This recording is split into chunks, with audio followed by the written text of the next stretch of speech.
In front of me is Samsung Galaxy A15 and today I would like to show you how you can edit passwords saved in Google Passwords Manager. Begin by opening Settings and scrolling down to access Google.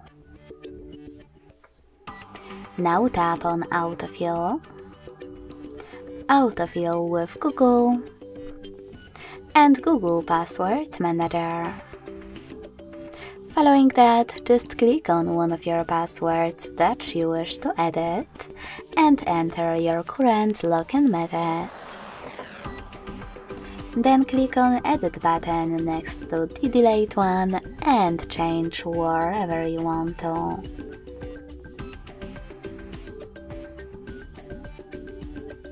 When you're finished, hit Save.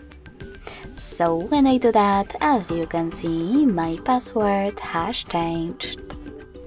Thanks so much for watching. If you enjoyed this video, leave a like, comment and subscribe. Bye!